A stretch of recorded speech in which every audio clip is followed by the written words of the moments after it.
السلام ورحمۃ اللہ وبرکاتہ۔ اللہ رب العالمین خیر و عافیت میں رکھے۔ سوال بڑا ہی عجیب ہے اور قطع تعلق کی یہ بدترین مثال ہے کہ ایک آدمی اپنے گھر والوں سے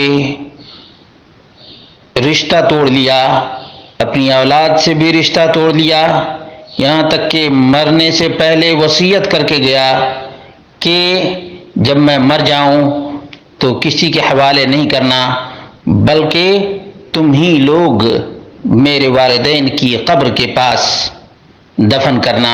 اس کے باوجود اس کے گھر والے آخر لے گئے ہیں، تو اس کا کیا حکم ہے؟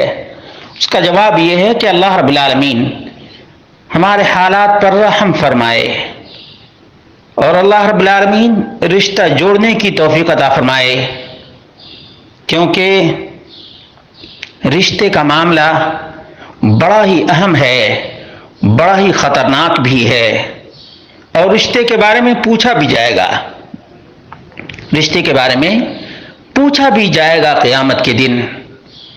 اور قطع تعلق کرنے والوں کا انجام بھی اچھا نہیں ہوتا ہے، پوری زندگی رنج، غم، ہم اور ٹینشن میں گزرتی ہے، اس لیے یہ قطع تعلق حرام ہے، ناجائز ہے، ناروا ہے۔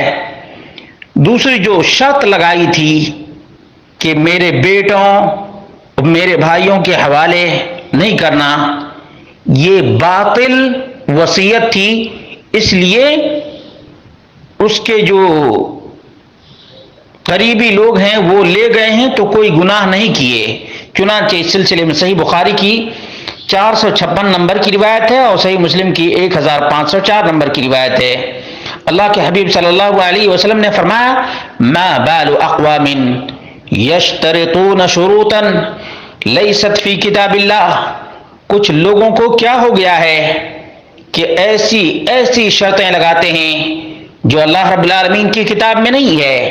ما کان من شرط لیس فی کتاب اللہ عز وجل فہو باطل، جو بھی شرط کتاب اللہ میں نہیں ہے اور کوئی وہ شرط لگاتا ہے تو باطل ہے۔ وَإِنْ كَانَ مِئَةَ شَرْطٍ، اگرچہ 100 شرطیں کیوں نہ ہوں، کتاب اللہ احق وشرط اللہ اوثق، اللہ رب العالمین کی کتاب سب سے زیادہ اتباع کی حقدار ہے اور اللہ رب العالمین کی شرط سب سے زیادہ مضبوط ہے۔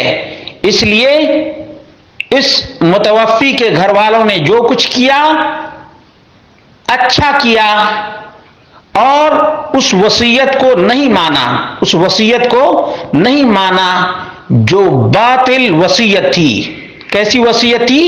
یہ باطل وصیت ہے، اس لیے قابل تنفیذ نہیں ہے۔ اللہ رب العالمین سے دعا کرتے ہیں اللہ رب العالمین ہم سب کو رشتہ جوڑنے والا بنائے، نہ کہ رشتہ توڑنے والا۔